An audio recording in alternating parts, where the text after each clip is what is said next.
Hello and welcome to this week's edition of The Data Point. I am Pau Castells, Head of Economic Analysis in GSMA Intelligence, and my data point for this week is 6, which happens to be the number of reports that we have published over the last few months as part of a series of economic research papers where we looked at the conditions under which 5G fixed wireless access can be cost-effective versus fiber and other wired solutions in the fixed broadband market. The last final report of the series is just out and summarizes the key takeaways. And I'll try to cover these very briefly here today. First, the context. So providing fixed broadband with cellular technology, or what is known as fixed wireless access, has been around for quite some time.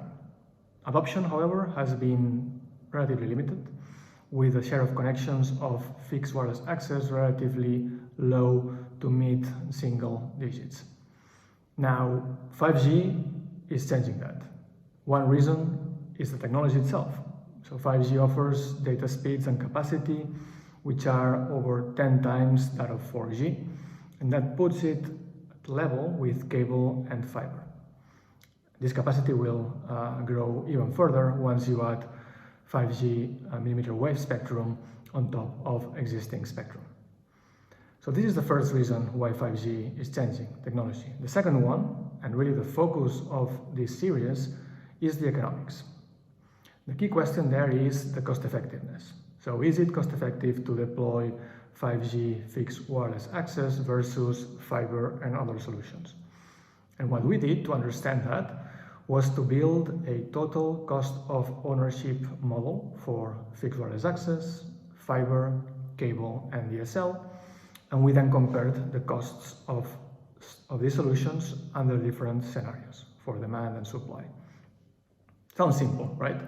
Well, not so much, because the costs are very sensitive to a huge range of variables, from spectrum to terrain conditions, to the local regulations in a specific area around trenching, to the expected data traffic demand growth and the patterns within the day, and many, many more, including population density and many others.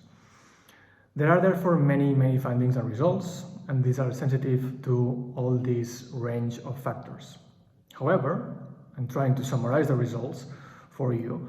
My key takeaways for mobile operators are that, in general, we tend to find cost savings which are fairly strong in rural and suburban areas, but also find fixed wireless access to be cost competitive in many urban areas.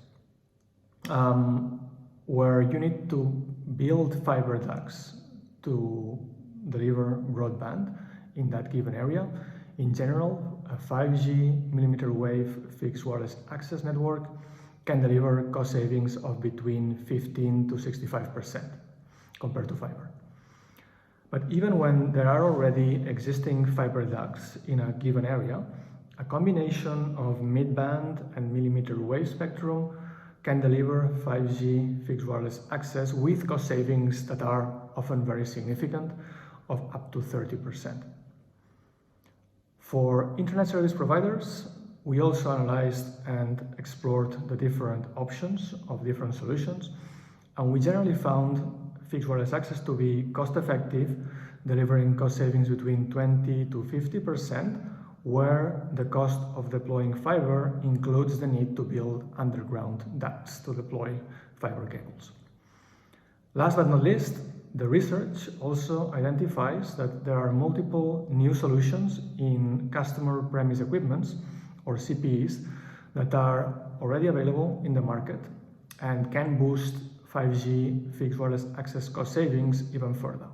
For example, high-power indoor CPEs, outdoor CPEs, or shared CPEs in multi-dwelling buildings can all improve the economics of 5G fixed wireless access when deployed correctly in certain areas.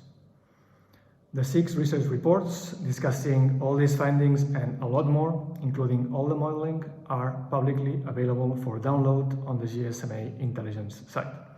And with that, I will leave you. Thank you and have a great rest of the summer.